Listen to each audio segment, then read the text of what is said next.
msikilizaji wa 87.5 katika kipindi chako pendwa cha Madikodiko. Leo ni siku ambayo tumepata bahati, tumekutana tena hapa kwa siku nyingine. Lakini ninakukaribisha na unaweza kutufuatilia moja kwa moja kupitia YouTube channel yetu, ambayo unaenda pale YouTube unaandika Lindi FM 87 EAGT.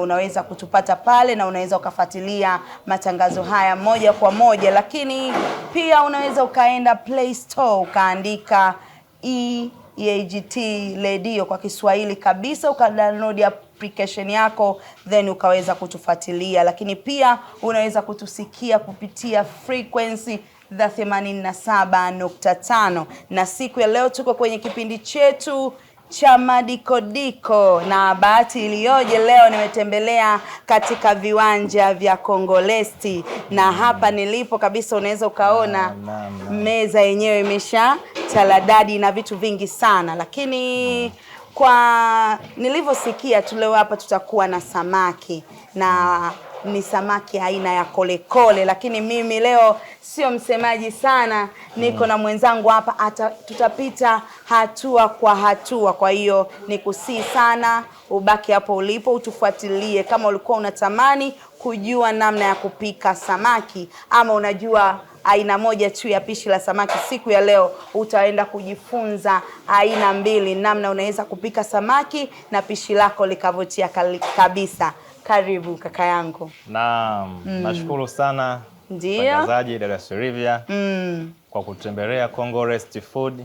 Na mbele yenu, mbele ya kamera, naongea na kijana Amani Joseph Nyamanga. Leo ndo tutakuwa mpishi wa samaki huyu. Kuna samaki aina ya kolekole na tutampika katika mapishi mawili.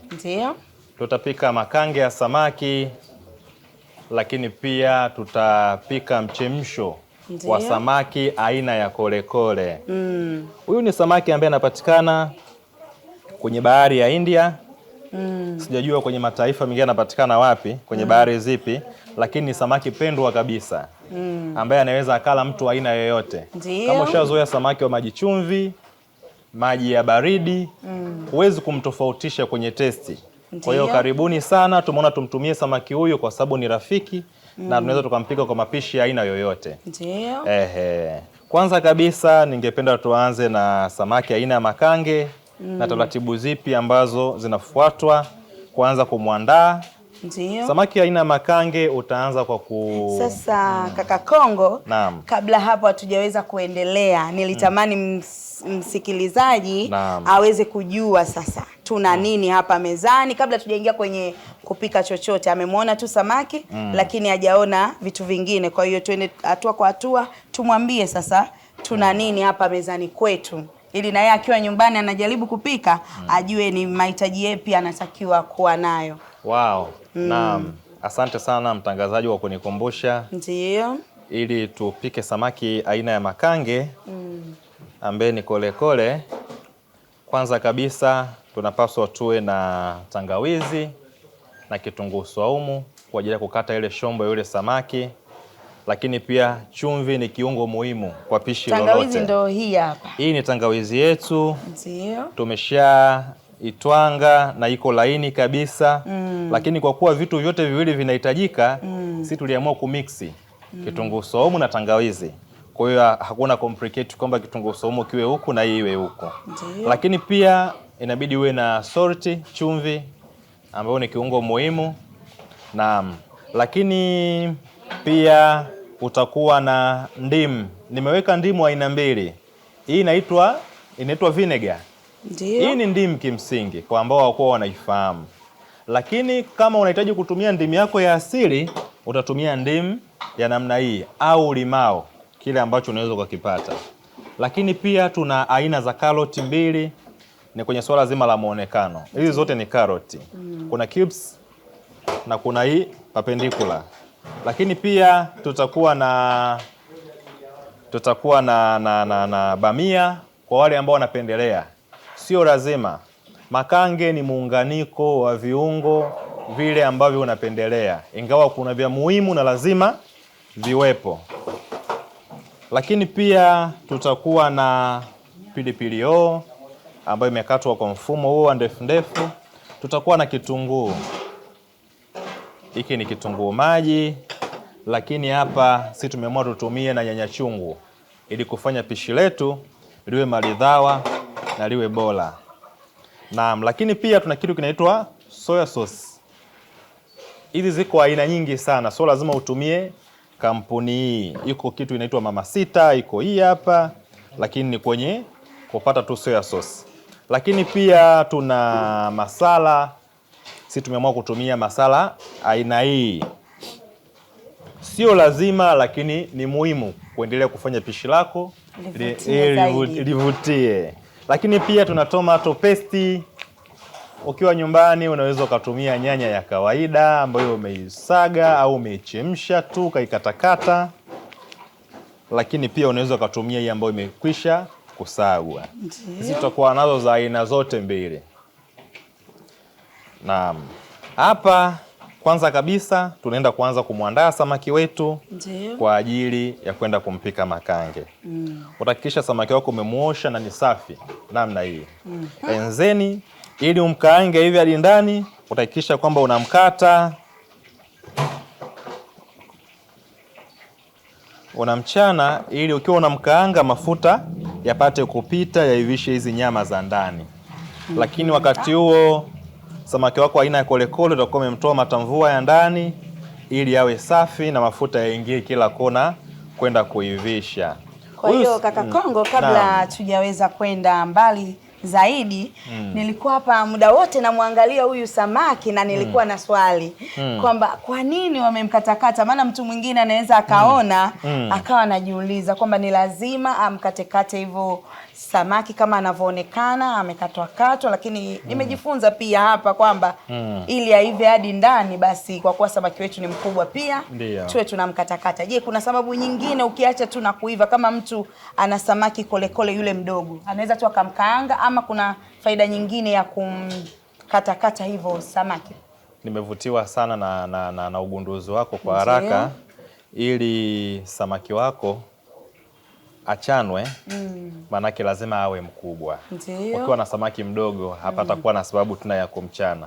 Kwa sababu tuna uhakika ukimuingiza kwenye chombo chako ambacho kina mafuta makali, ataiva mpaka ndani.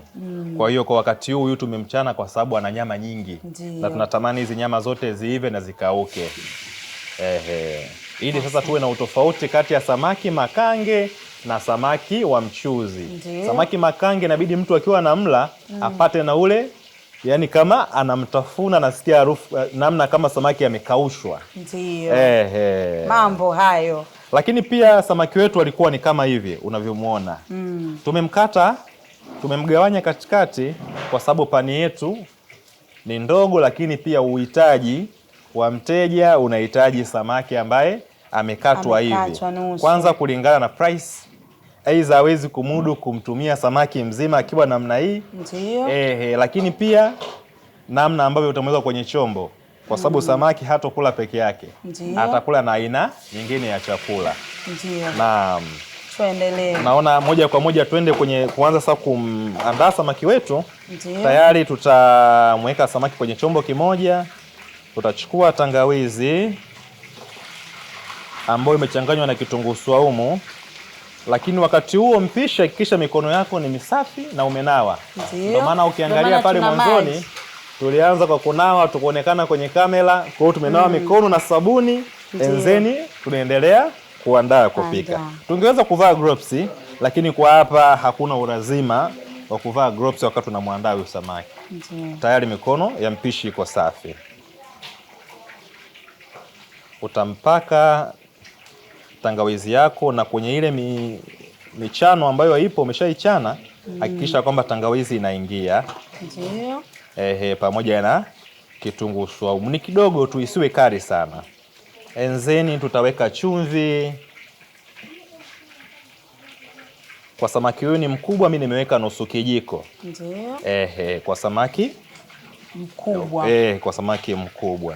Lakini chumvi, si unajua madam ni matakwa ya mtu. Kuna wengine hawatumii kabisa chumvi. Hawatumii kabisa, anampika tu kama alivyo. Na kwa sababu samaki ni wa maji ya chumvi, anakuwa na chumvi kidogo. ndani. Mambo hayo anakuwa na chumvi kidogo. Na kwa aina ya samaki huyu kolekole. Ndio. Lakini pia nitatumia soya sauce yangu. Naam. Nitatumia soya sauce yangu. Ndugu mtazamaji, sio lazima iwe soya sauce. Ndio. Unaweza kwenye kupika ni ubunifu pia. Ndio. Unaweza ukaweka viungo vyako vingine tu vya asili. Ndio. Kuna masala ziko za aina nyingi unaweza ukaweka. Lakini pia naweka masala yangu ambayo ina mchanganyiko wa pilipili manga ndani yake. Ina mchanganyiko wa tangawizi ya vumbi ambayo imesagwa.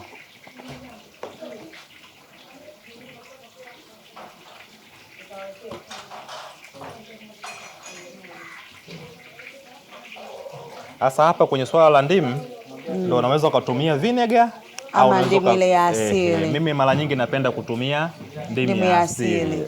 Kwa sababu ni rahisi pia kuipata.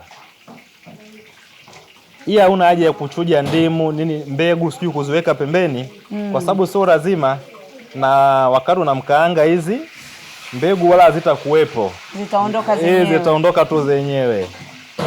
Lakini huwa napenda pia kuisambaza na mushimushi wake kwa sababu unaleta harufu ya ndimu asilia. Hapo samaki wetu utakuwa tayari kabisa kwa ajili ya kukaangwa. Ndio. Na tunatumia gesi asilia. Kwa hiyo tutawasha kiberiti chetu.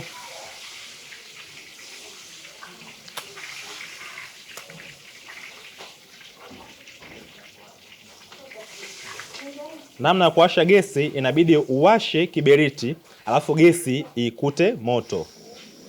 Namna hiyo.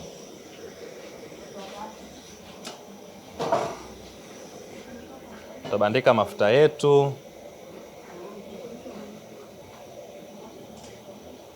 Hakikisha mafuta yako yasichemke yakawa makali sana, kwa sababu ukimweka samaki wako badala ya kuiva atababuka.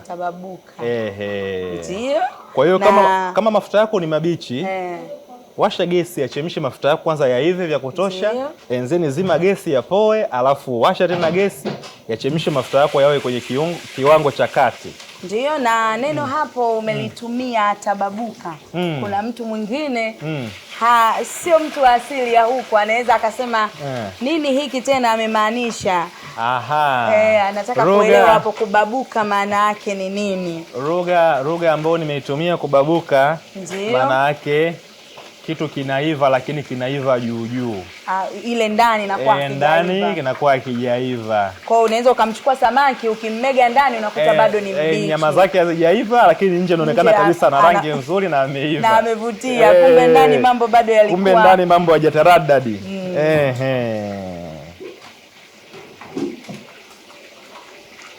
Kwa hiyo hapo inatosha kabisa.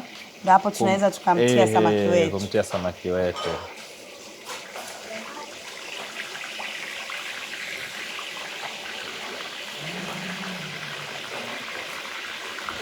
Kwa sababu samaki wetu ni mkubwa, ndio, na tunataka hivi vizuri, hatuna haja ya kuweka vipande viwili.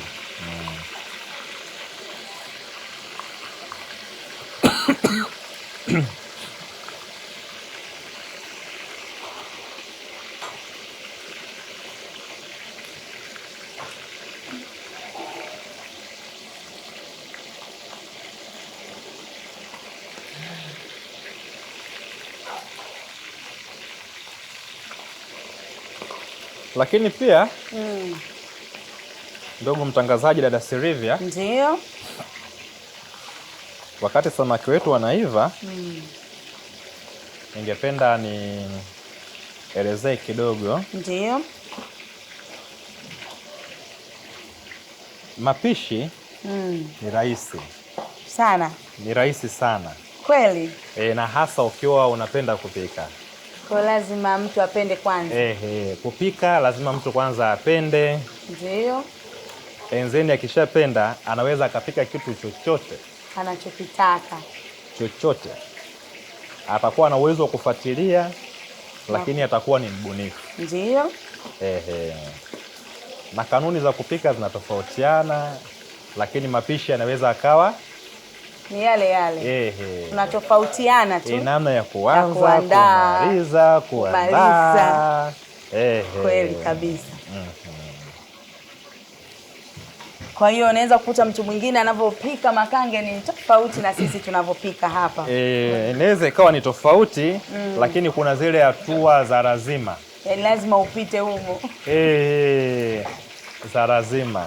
Mfano tunavyosema utofauti, lakini wote ikawa makange. Kuna mwingine huyu samaki si tumemkaanga. Kuna mwingine atamchukua huyu samaki atamchoma. Atamuingiza kwenye oven, atamkausha. Ndio. Akimaliza atakuja atafuata zile taratibu nyingine na akiweka mezani itakuwa ni makange ya samaki aliyechomwa. Kwa sisi leo tunapika makange ya samaki ambaye amekaangwa. Yes. Sasa tukiwa tunaendelea hapo, samaki akiwa anaendelea kuiva na taratibu zingine hapo zikiwa zinaendelea, tunaweza tunaendelea na vitu vingine. Tumesema leo tutapika makange, lakini pia tutapika mchemsho wa samaki.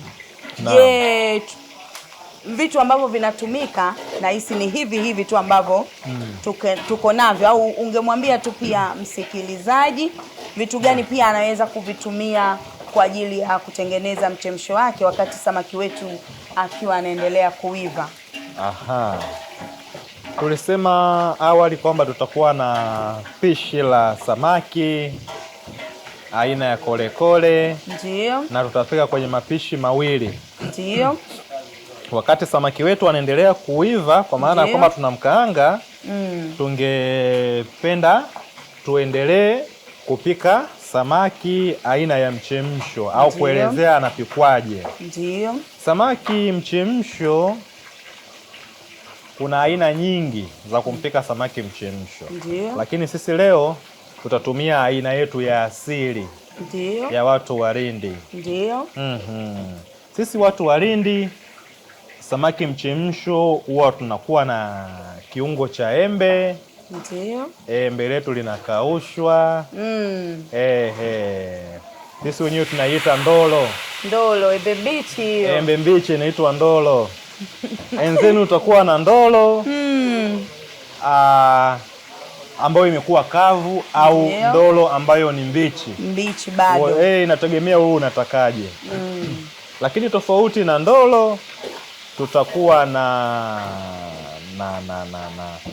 kiungo cha nyanya chungu. Ndio. Tutakuwa na kiungo cha bamia kama tutapenda. Ndio.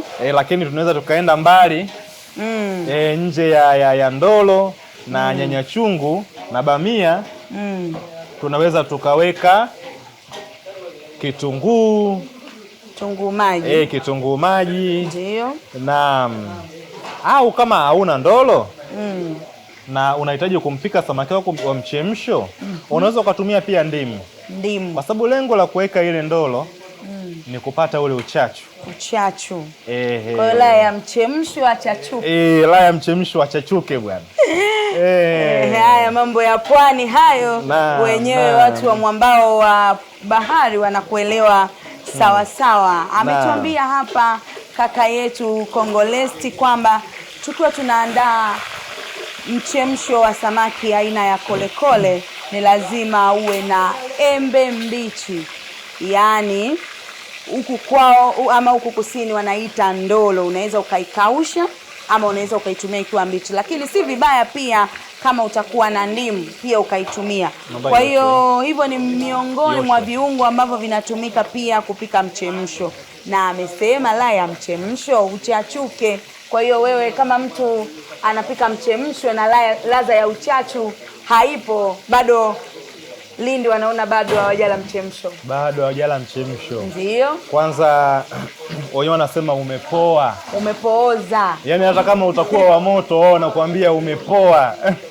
Ukisikia mchemsho umepoa sio kwamba hauna moto. Ndio.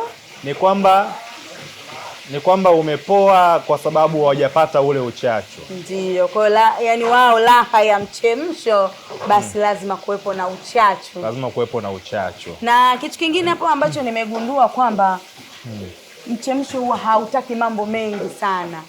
Mchemsho hauna mambo mengi. Utamchukua samaki wako ambao umekwisha kumuosha kama hivi. Ndio. Enzeni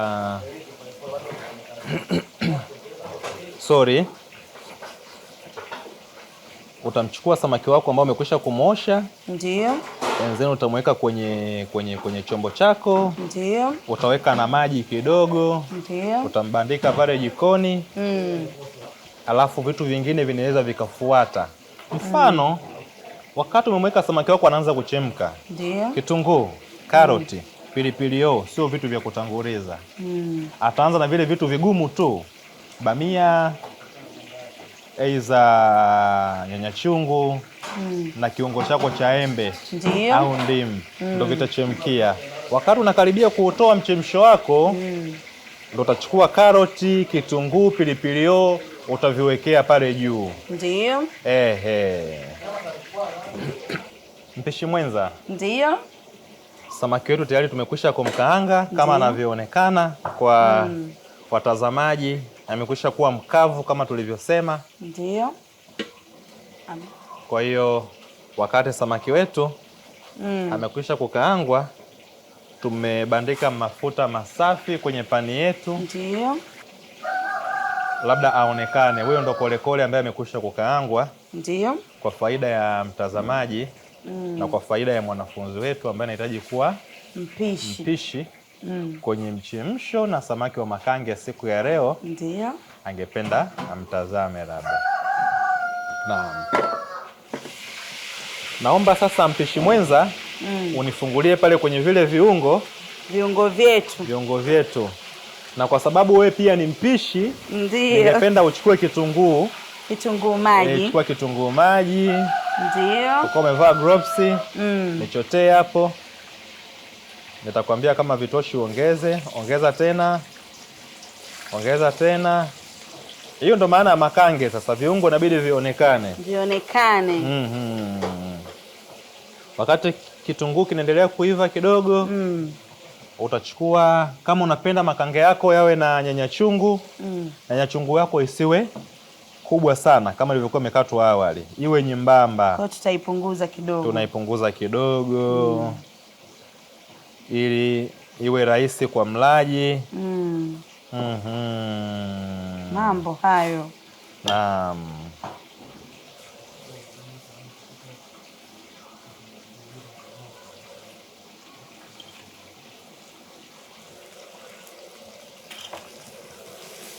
Tayari hapo. Enzeni tutafata karoti. Karoti utachagua uweke aina gani, unaweza ukaweka hizo na uziweki zote, unaacha kwa ajili ya kuja kupambia baadaye. Mimi huwa napendelea kuweka aina zote mbili. Napenda kuweka ya boksi na hiyo ambayo iko perpendicular.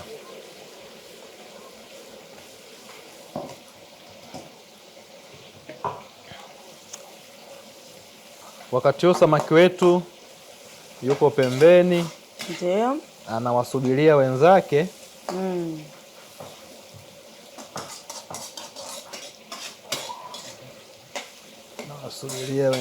Anasubiria viungo viwe tayari.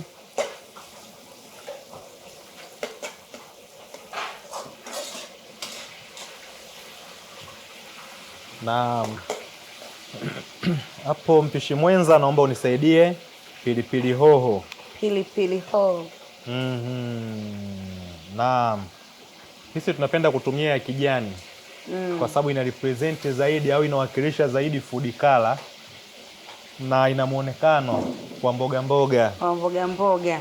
Kwa huku kwetu pwani ya kusini mwa Tanzania tunapenda kuiita pilipili mboga. Pilipili mboga. Pilipili mboga, sio pilipili hoho. Kwa siku mtu akija Lindi akaambiwa akanunue pilipili mboga asiwe muoga. Asiwe muoga, hii ndo pilipili mboga.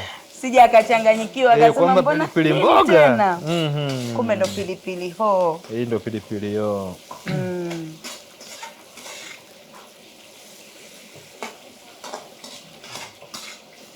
Chief, naweza nikapata pilipili hapo, pilipili mwendo kasi.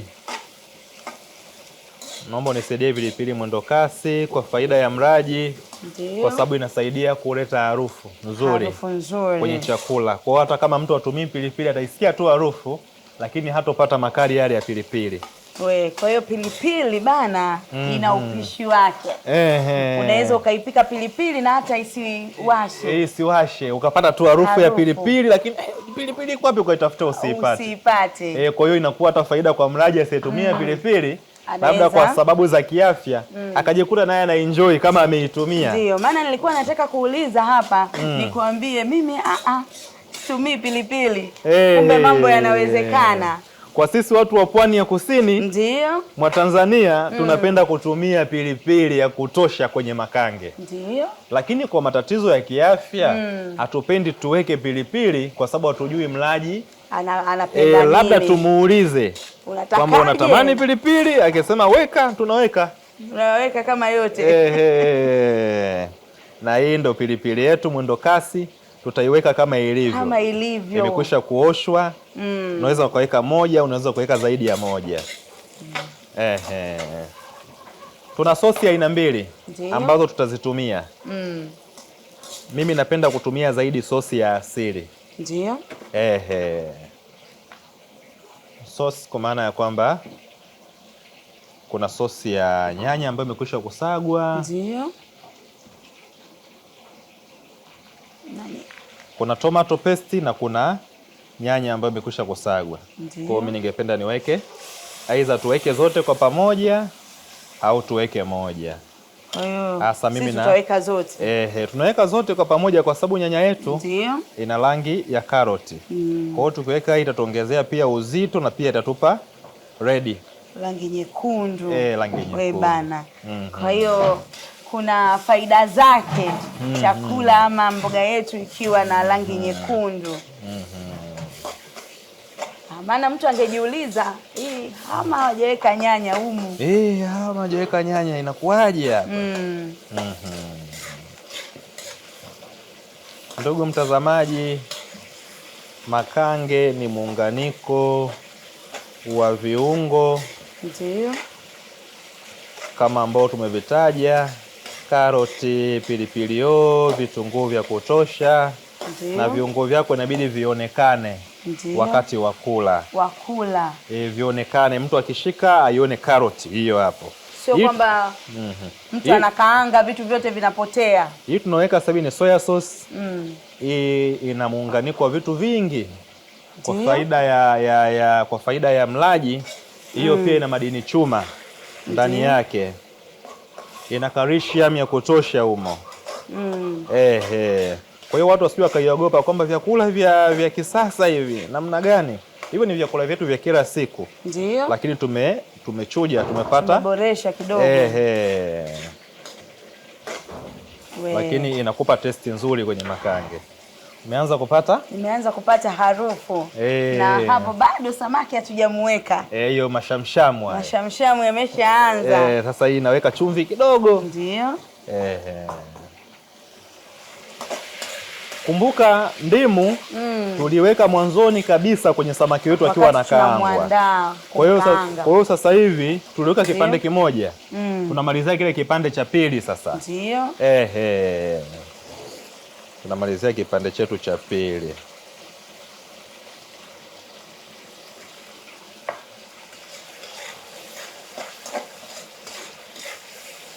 Wow. Amepungua. Sio mbaya. Naam.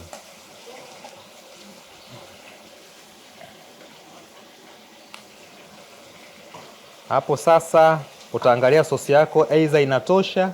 Ukitaka iongezwe kwa sababu nyanya yako umekuwa umeshaichemsha, utaongeza.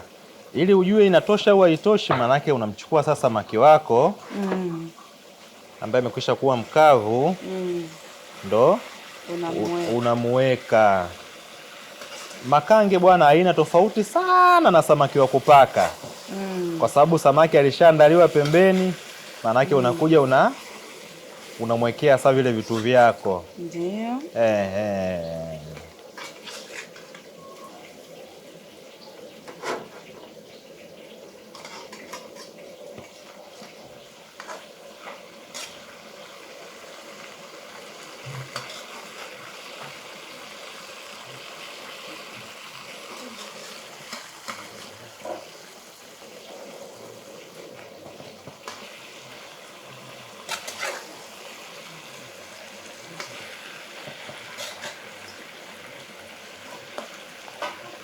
Chief, naomba nipewe chombo kwa ajili ya kumweka huyu samaki. Samaki wetu anakaribia kuwa tayari. Na hapo niulize swali kabla hujaweza kumtoa samaki wetu kwenye pani hiyo. Nimeangalia hapa mwanzo mpaka mwisho, sijaona sehemu tunatumia maji. Hiyo ndo maana ya makange, na nikishatia maji hapa ninatengeneza kitu kingine kabisa. Wow. Swali zuri. Kama umeona mwishoni, baada ya kuona kwamba chakula changu au samaki wangu ameanza kuwa mkavu, atoshei, ndio nimechukua nyanya, nimechukua ile sosi yangu ambayo nilikuwa nimekwisha kuichemsha, nimekwisha kuipika, ndo nimeimiminia. Kwa hiyo ukiweka tu mchuzi, kwa maana ya kwamba ukiweka maji, hawi tena makange, anakuwa samaki wa mchuzi. Umeona? Kwa hiyo hapo kuna vitu vingi unaweza ukaendelea kuviweka, lakini sio maji. Lakini si maji tena. Kwa hiyo kwenye makange matumizi ya maji hayapo kabisa. Hayapo. Hayo ni matumizi ya awali kabisa. Ndio. Chief, naomba unisaidie sahani kubwa kwa ajili ya makange. Ndio. Ili tumweke sasa samaki wetu akiwa tayari mzima. Wakati tumemkata pale awali, tulikuwa tumemgawanya ili tuweze kumkaanga. Lakini pia tulisema kwamba chombo chetu pia. Chombo, lakini pia tulisema kwa mlaji anaweza akashindwa kwa afford gharama. Sasa hapa tayari tunamrudisha kwenye umbo lile lile. Na watu wakiwa wanakula, mtu anaweza akachukua akajamishia kwenye sahani yake. Kwa wakati tunakula mezani pia tutaangalia namna gani analiwa. Ndio. Mambo hayo. Karibu. Huyu bwana ni mwandaaji wetu wa viungo wa awali kabisa. Tulianza naye. Anaitwa Elia Nyamanga Kongolesti. Ndio. Na nadhani kolekole wetu makange ameshakamilika hapo. Amekwisha kukamilika.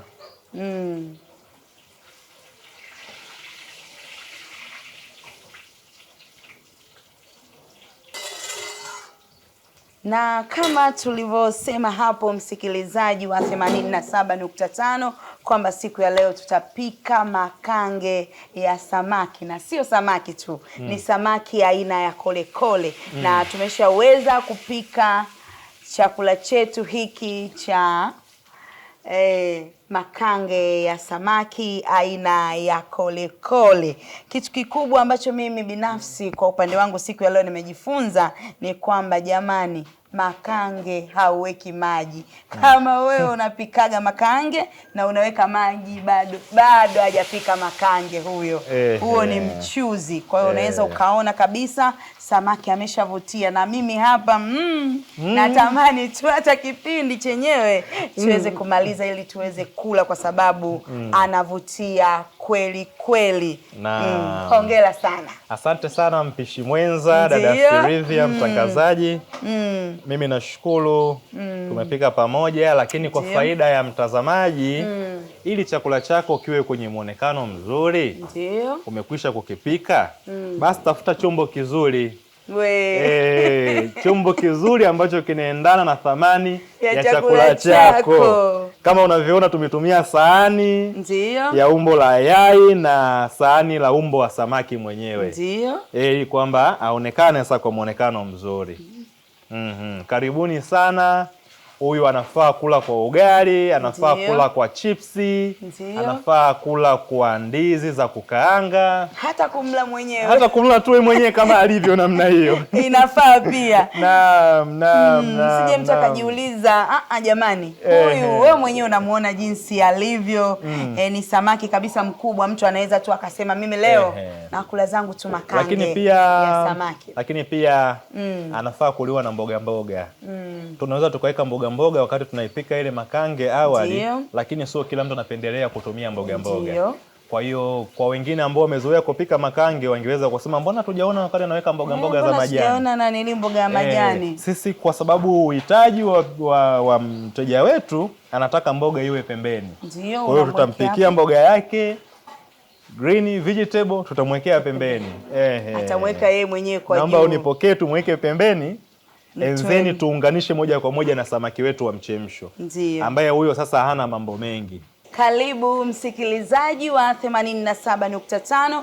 Tumeshamaliza pishi letu la kwanza ambalo lilikuwa ni pishi la samaki aina ya kole makange, na sasa hivi tunaingia kwenye pishi letu la pili ambayo ni mchemsho. Jamani, huku pwani asili yao samaki achemshwe, na nimepata neno lingine kabisa leo hapa, sio achemshwe tu bali achachuke. Achachuke.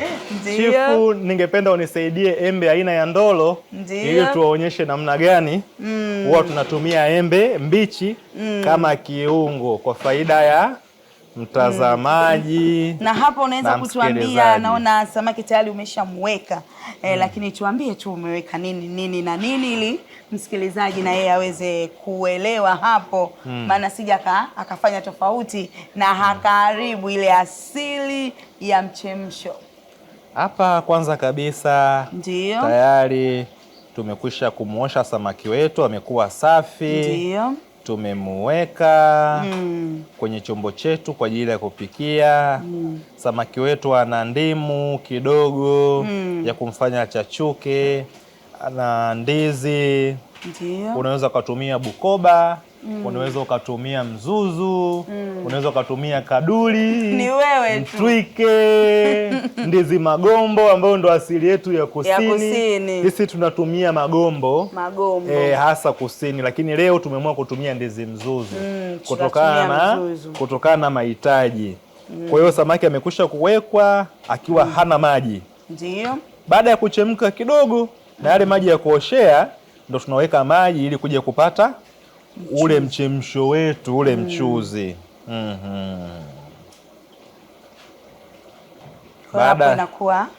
Baada ya hapo sasa, kitu ambacho kimepungua kwenye mchemsho wetu, hatujaweka pilipili hoho, hatujaweka bamia, kwa sababu hiyo ni vyepesi kuiva. Na tunataka vibakie na asili yake ile ya ukijani. Kwa hiyo wakati inachemka inakaribia kutoka na inakaribia kuiva, enzeni ndo tutaweka sasa vile vitu vyetu kwa kumalizia. Ndio, kwa hiyo mimi ambaye nawekaga bamia mwanzoni, unalipi la kuniambia siku ya leo? Utakachokipata ni mlenda.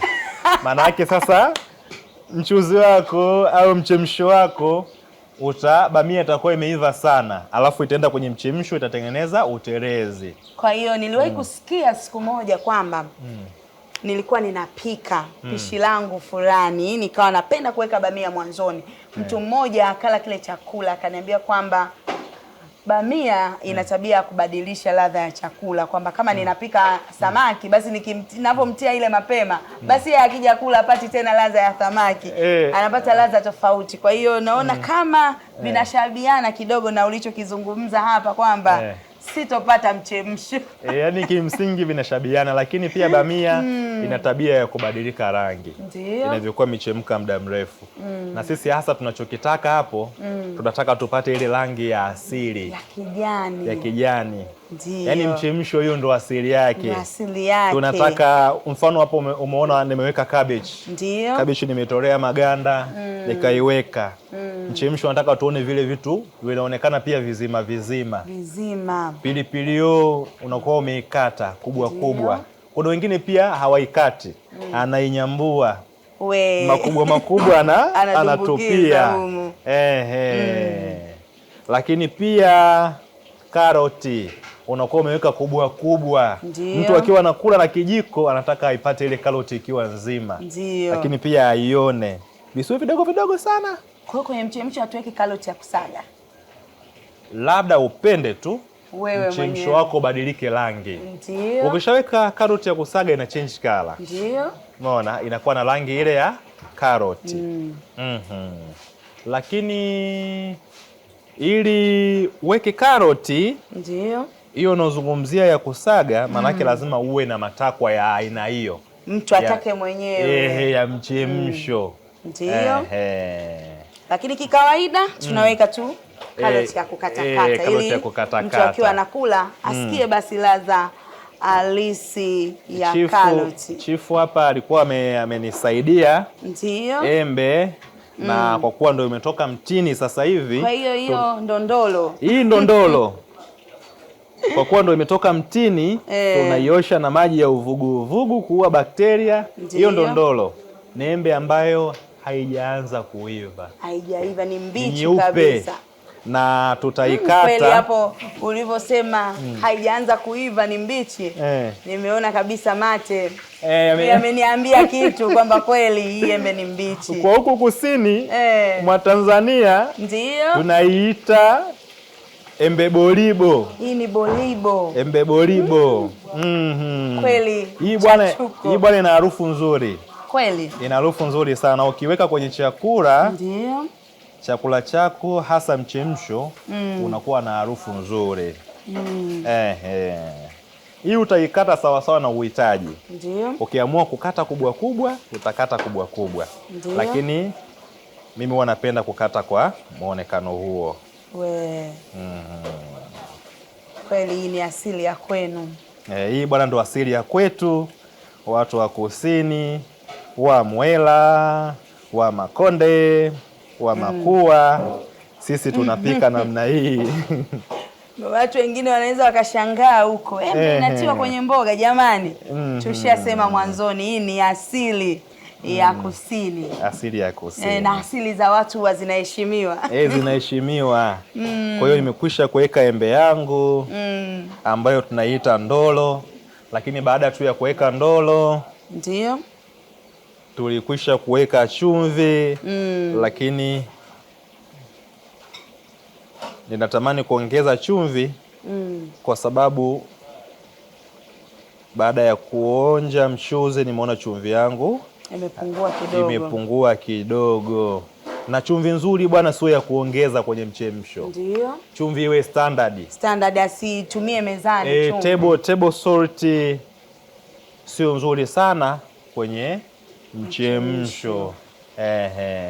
Kwa sababu unaweza ukamkosoa mpishi baadaye. Umekosea imemwagika ukasema la chumvi ilikuwa nyingi kwenye mchemsho, kumbe ni wewe mwenyewe makosa yako na hutaki kusema ukweli. Lakini wakati mchemsho wetu unaendelea kuchemka, nimeona kabisa unakaribia kuwa tayari. Huu ndo wakati sasa wa kuweka pilipili hoho ambayo ni pilipili mboga. Ndio. Kwa sisi huko kusini tunaiita hivyo. Pilipili mboga. Kwa faida ya mtazamaji, ndugu yetu wa picha mnato anaweza akaisogelea. Akaisogelea. Bamia tunapenda kuweka zile teketeke. Zile ambazo hazijakomaa bado. Teketeke. Naam. Lakini pia mimi napenda kitunguu. Kitunguu maji. Na kitunguu bwana kina faida. Ndio. Kitunguu kina faida, kwa wale ambao hawajui faida za kitunguu wanaweza wakafuatilia. Lakini mimi napenda kutumia kitunguu kwa sababu nimefuatilia faida zake. Ndio. Na hasa kwa wababa. Hasa kwa wababa. Kwa hiyo wababa, jamani, kuna jambo lenu huku. Kwa hiyo kitunguu tunapenda kuweka mwishoni pia, ili tuje tupate kwanza harufu nzuri ya kitunguu, lakini kitoke ambacho kinahitajika sawa sawa na faida zake. Kwa hiyo mchemsho wetu unakaribia kuwa tayari au kutoka. Mchemsho hauwekwi mafuta, ndio, kwa sababu aina wa samaki ambayo tunamtumia ni mkubwa. Yeye mwenyewe tayari ana mafuta. Ana mafuta. Ana mafuta. Kwa hiyo huku kusini mmebarikiwa. Lakini mpaka tunasema mchemsho maana yake hakuna mafuta. Hakuna mafuta ambayo tumeweka. Tukiweka mafuta itabakia nyanya tu iwe mchuzi tena.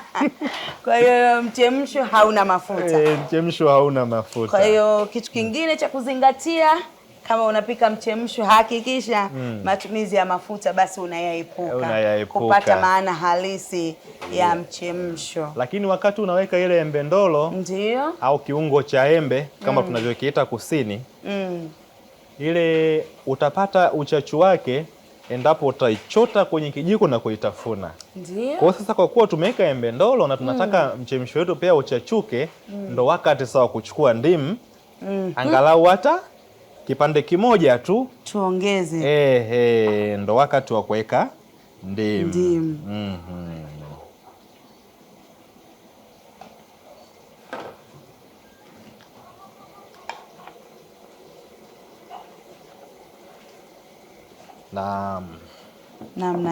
Namna hiyo. Ndugu mtazamaji na ndugu mwandishi pia, dada Silvia au mpishi mwenza, ndio mchemsho wetu naona umekwisha kwenda kuwa tayari. Uko tayari. Uko tayari.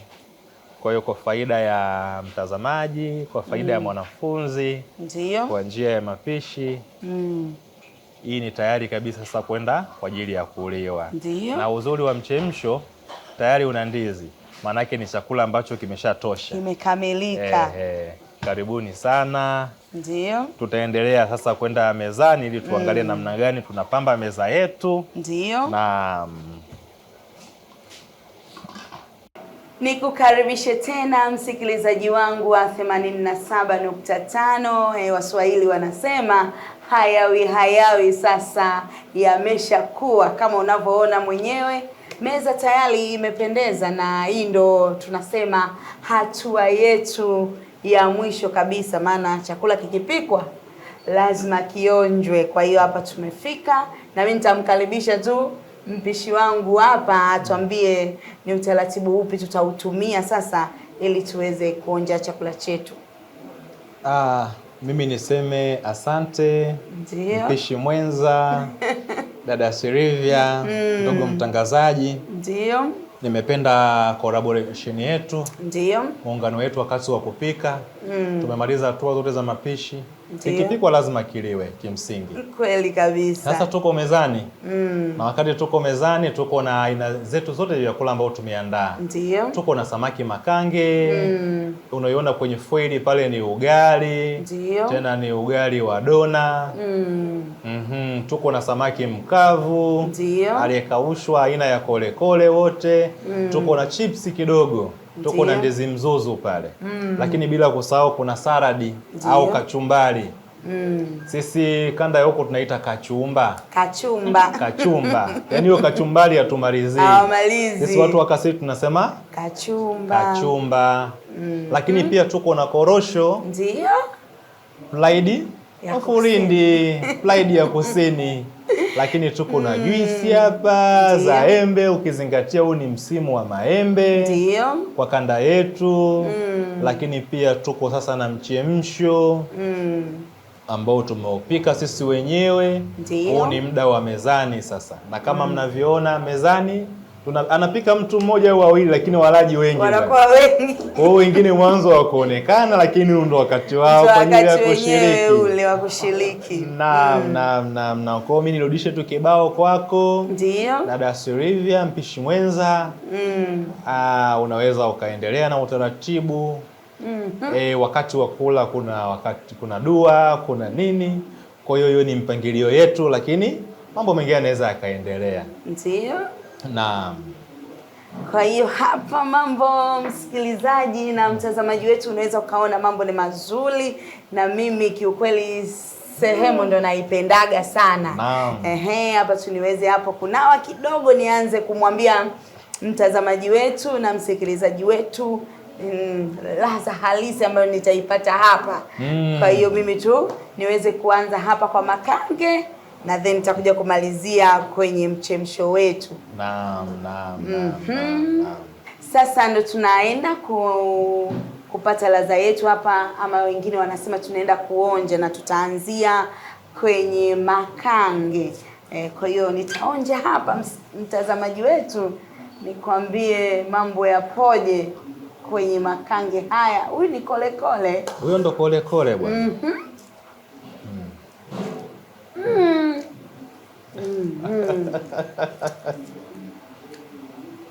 Jamani, Waswahili wanasema ukiona mtu amemega kitu akarudia tena, basi ujue chakula ni kitamu. Jamani, samaki ni mtamu sana. Kwa kweli, hongera. Asante. Hongera pia. Asante, lakini samaki ni mtamu sana. Ndio hivyo tu, siwezi nashindwa kumsaidia, lakini jamani, wewe tutafuta nafasi, njoo hapa Kongolesti jamani, samaki ni mtamu sana. Sana. Na mimi yani hadi nimetosheka, natamani niishie pale. Lakini kwa kuwa nimepewa jukumu, nitaonja supu kidogo sana, kwa sababu makange ameshanimaliza. Mimi nataka mchuzi, la ya supu. Mchuzi bwana. La ya supu, mchuzi. Kweli. Uchachu umeupata? Nimeupata. Ule uchachu uliokuwa unauzungumzia, kweli mimi nimeupata. Na mimi tu niseme asante na hongera sana kwa kutuandalia chakula hiki kitamu chenye ladha nzuri sana. Kwa hiyo labda wewe kaka yetu una jambo gani la kutuambia kabla tujaanza? Maana hapa tukishaanza mtanange wa kula chakula huenda tukajisahau, tukakosa tena neno lingine la kuzungumza. Tukiwa tunamalizia kipindi chetu cha madikodiko na chakula chetu kiko tayari, mimi hapa natamani tu niingie kwenye hatua nyingine. Tuambie neno moja la mwisho na la kumalizia, msikilizaji na mtazamaji haweze kuelewa zaidi. Neno moja la mwisho. Ndio. Kwanza nashukuru kwa uwepo wenu na ujio wenu. Mkiwa kama vijana, mkiwa kama kituo cha habari. Ndio. Sisi kwetu ni heshima nyinyi kuja, lakini pia ni heshima kwa vijana wangu hapa ofisini. Ndio. Ambao tumeshiriki pamoja kuandaa hiki chakula. Wewe ukiwa kama mpishi mwenza, kuna ambao walianza kuandaa awali. Ndio. Lakini pia Kongolesti Food tuko na huduma nyingi. Ndio. Tunafanya vitu vingi. Lakini pia kama unataka kuja kupika pamoja na sisi, ndio, tunakukaribisha. Tuko na darasa la mapishi. Ndio. Lakini ukihisi una ujuzi zaidi, unaweza ukaja ukashare na sisi. Ndio. Ukatupa angalau kitu katika yale ambayo umeyaona tangu tumeanza awali mpaka wakati huu. Unaweza kuwa umegundua makosa au unaweza kuwa umegundua kitu kipya. Tunakukaribisha basi uje utupe ujuzi mpya. Samaki kole anapikwa Kizinji, anapikwa Kitanga, ndio, anapikwa Kimombasa, ndio, anapikwa Dar es Salaam, ndio. Lakini sisi kanda ya kusini mwa Tanzania tunapika namna hii. Ndio. Kwa hiyo karibuni sana Kongolesti, karibuni sana kwenye mapishi. Mimi niwashukuru tu wote kwa ujumla. Kwa sababu hata mwenyewe navyoona hiki chakula, naona hapa kuna mtanange unaenda kuendelea. So you are most welcome Kongolesti Food. Ndio, na mimi niseme tu kiukweli tunashukuru sana kwa kutupatia nafasi hii, na mimi nimejifunza vitu vingi sana. Naamini nitaendelea kuwa mwalimu mzuri kabisa kwa watu wengine ambao watapata nafasi ya kunisikia. Lakini kitu kingine ambacho napenda tumalizie hapo, kuna mtu huenda ndo anasikia kwa mara ya kwanza. Tumeanza mwanzoni hadi sasa hivi tunafika mwisho. Tuambie tu ajue Kongolesti iko wapi, inapatikana wapi, then tuweze kumuaga tuendelee na vipindi vingine? Kongorest Food ni ile ambayo ilikuwa pale mtaa wa Barewa enzeni tukahama. Ni kuambia tu kwamba wateja wetu tuko na Kongorest ya viwango vya juu ukilinganisha na awali, lakini pia istoshe tuko na huduma nyingi ukilinganisha na awali. Sasa hivi tuko na barbecue kwa maana kwamba vitu vyote vya kuchoma vinapatikana. Tuko na main dish ndani, vyakula vyote, mapilau, wali, ndio hiyo michemsho na nini vinapatikana kuanzia saa 12 asubuhi mpaka saa 5 usiku. Lakini kauli mbiu yetu, toa oda wakati wote tutakuandalia. Sisi hata ukisema unataka kula chakula saa 8 usiku, tutakuja na tutawapa huduma. Lakini tunaandaa special order. Tupe maelekezo, unataka tukuandalie nini kwa mtindo upi. Tutakupikia, tutakuletea vile vile kama ulivyosema. Lakini pia istoshe tuko na visinia. Tuko na visinia vya bei nafuu, tuko na visinia bei ghali, lakini tunazingatia ubora. Ukiacha visinia, tunafanya catering kwa ukubwa. Tunalisha kwenye masherehe, kwenye hitima, kwenye misiba, kwenye harambee na shughuli zote, birthday. Tunafanya pia shughuli za mapishi. Lakini unaweza ukatukodi kama mapishi, ukaandaa kila kitu, sisi tukaja kwa ajili ya kupika tu. Naam. Hiyo ndo Kongorest Food, tuko full package. Lakini hivi karibuni tunaenda kuanzisha Kongorest General Cleanliness. Kwa hiyo tutahusika na masuala ya usafi kwa ujumla wa majumbani, maofisini, shughuli zote tutakuja kufanya usafi, lakini tutakuwa na huduma ya mapishi nyumbani kwa mtu. Una wageni uhitaji kupika. Unataka wageni wakifika ukute vyakula vyote viko mezani kama hivi. Tutakupikia, utaenjoy na wageni wako bila wageni kujua kwamba nani aliyepika. Tutakuletea mtoa huduma, atakuandalia chakula na atahakikisha anawasimamia wageni wako. Na hiyo ndo Kongorest Food. Tunawashukuru ndugu zetu kwa kuja, na kuna mambo mengi mazuri yanakuja. Kwa mjiandae tu wateja, ndugu watazamaji, wasikilizaji wa redio yetu. Tunakwenda kuwaletea huduma nyingi. Lakini fursa kwa vijana, wakati tunaendelea kuleta huduma, kuna watu wataendelea kuajiriwa. Kwa vijana wenye sifa wakaribie.